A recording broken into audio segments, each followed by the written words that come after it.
প্রত্যেককে স্বাগত এই চ্যানেলে। আজকে একটি ম্যাথামেটিক্স নিয়ে এসেছি, যেটা ইলেকট্রিসিটি, এনার্জি অ্যান্ড পাওয়ার চ্যাপ্টারে। আর যখন স্টুডেন্টকে পড়াচ্ছিলাম তখন এই অঙ্কটি হঠাৎ চোখে পড়লো। অঙ্কটা দেখতে হয়তো যতটা কঠিন মনে হচ্ছে, অঙ্কটা তত কঠিন নয়। অঙ্কটা খুবই সহজ একটি অঙ্ক। এটি ছায়া প্রকাশনীর বইতে দেওয়া রয়েছে, হর্স মানে হাই অর্ডার থিঙ্কিং স্কিল, এই সেকশনের আন্ডারে। তো এখানে ফার্স্টে কি বলা হচ্ছে দেখো, যে চিত্রতে প্রদর্শিত চারটি রোধের মধ্যে দিয়ে তড়িৎ প্রবাহিত হচ্ছে এবং সেটা কত বলেও দিয়েছে 5 অ্যাম্পিয়ার। এই সময় ব্যবস্থাপনাকে 0 ডিগ্রি সেন্টিগ্রেড তাপমাত্রায় বরফপূর্ণ পাত্রের মধ্যে রাখা হয়। প্রতি 5 মিনিটে পাত্রে কি পরিমাণ বরফ রাখলে পাত্র বরফের গড় পরিমাণ অপরিবর্তিত থাকবে। তো আমাদের বের করতে হবে যে আমরা আমাদের প্রতি 5 মিনিটে কতটা বরফ পাত্রে রাখলে সেই পাত্রে মোট বরফের পরিমাণ অপরিবর্তিত থাকবে। তার মানে আমাকে দেখতে হবে যে 5 মিনিটে কতটা বরফ গলছে, ঠিক আমাকে ততটাই বরফ সেই পাত্রে যদি আমি রাখি, তাহলে মোট বরফের পরিমাণ অপরিবর্তিত থাকবে। তো এইভাবেই আমাকে ম্যাথামেটিক্সটা করতে হবে। ফার্স্টে আমাকে দেখতে হবে যে এই যে সার্কিটটা রয়েছে, এই সার্কিটটা 5 মিনিটে কতটা হিট জেনারেট করে এবং সেই হিটেতে কতটা বরফ গলে।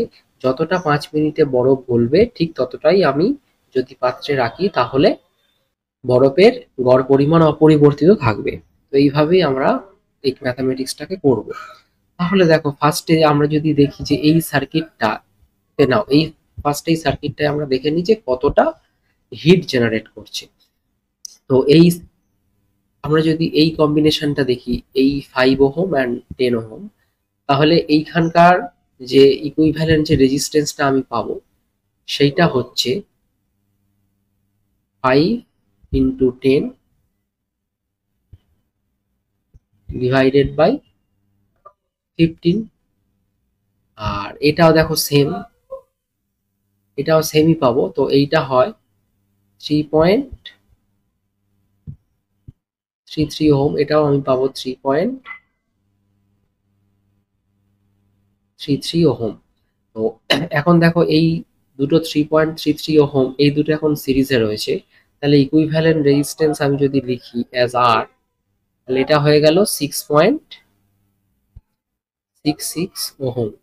এবারে আমরা দেখি যে এখানে কতটা হিট জেনারেট করছে। তাহলে হিট জেনারেট করছে কতটা, আমরা কি জানি, ফর্মুলাতে কি ছিল আমাদের, যে H equal to I square R T. এখানে টি হলো টাইম।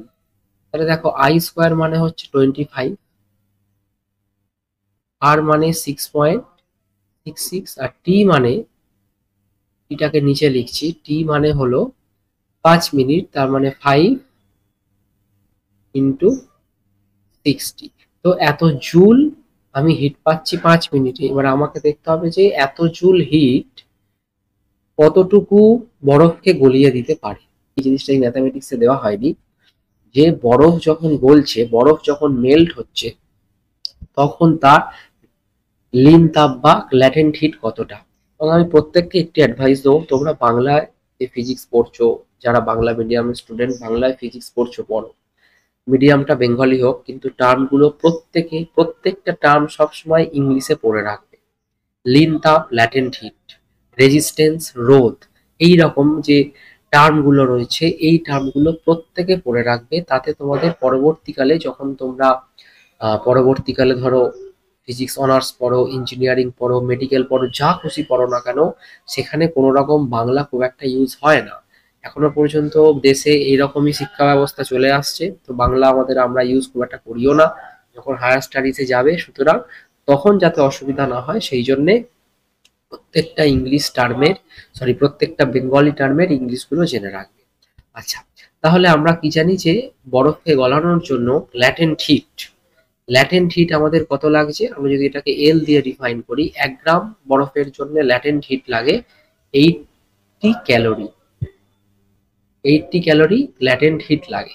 তো এই যে আমরা এখানে এইচটা যেটা পেয়েছি, 5 মিনিটে কতটা হিট উৎপন্ন হচ্ছে, এটা কিন্তু জুলে আর এইটা হচ্ছে ক্যালোরিতে। তাহলে এটা দেখো 25 into 6.66 into 5 into 16, this is in joule. এবার আমরা কি জানি, 4.2 জুল মানে হচ্ছে 1 ক্যালোরি। হলো এত পরিমাণ যে এনার্জিটা, সেটা কত ক্যালোরির সমান? তাহলে এটাকে আমি কিভাবে লিখতে পারি? আমরা যদি এই যে হিটটাকে, এটাকে যদি আমরা 4.2 দিয়ে ডিভাইড করে দিই, তাহলে আমরা এইটার ক্যালোরি ভ্যালুটা পেয়ে যাব। মানে 25 into 6.66 into 5 into 60 divided by 4.2, তাহলে এত ক্যালোরি আমরা এখান থেকে পেয়ে গেলাম। এবার এত ক্যালোরি 5 মিনিটে হিট তৈরি হচ্ছে, আর 1 গ্রাম বরফ গলনের জন্য হিট হচ্ছে 80 ক্যালোরি। তাহলে এত এত ক্যালোরি হিট কতটা বরফকে গলাবে?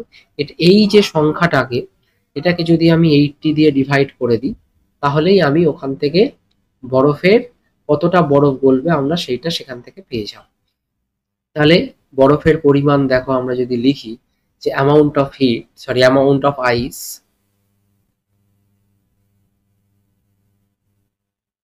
অ্যামাউন্ট অফ আইস কি হলো?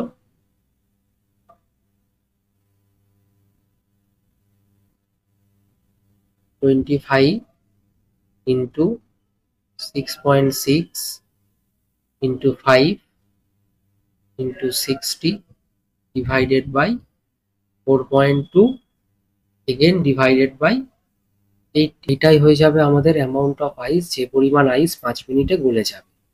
সেই পরিমাণ আইসকেই যদি আমি আবার পাত্রে রেখে দিই, তাহলে পাত্রে আইসের গড় পরিমাণ অপরিবর্তিত থাকবে। তো এইভাবেই আমরা এই ম্যাথামেটিক্সটাকে করব। তাহলে এটা যদি আমরা সলভ করি, জাস্ট এটা যদি আমরা ক্যালকুলেশন করি, এটা আমরা দেখব কত আসছে। 25 এটা করলে আসছে 147.32 গ্রাম। তো এটাই আমাদের আনসার। তো আশা করছি যে প্রত্যেকে অঙ্কটা বুঝতে পেরেছো। যদি কোনো জায়গায় বুঝতে অসুবিধা হয়, তোমরা সেটা কমেন্ট করে জানাতে পারো। এবং আমার একটি টেলিগ্রাম চ্যানেল আছে, সেই চ্যানেলেও তোমরা জয়েন করতে পারো, এবং সেখানে অনেক রকম, আমি চ্যানেলটা সবে খুলেছি, তো সেখানে তোমরা জয়েন করে থাকতে পারো। সেখানে অনেক স্টাডি মেটেরিয়াল আমি আস্তে আস্তে আপলোড করব।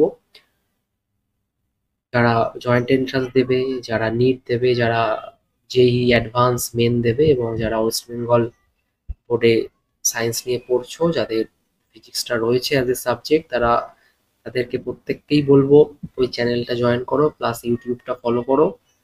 তাতে তোমাদের একটু হলেও হয়তো উপকার হবে। দেখা হচ্ছে পরের ভিডিওতে। Thank you.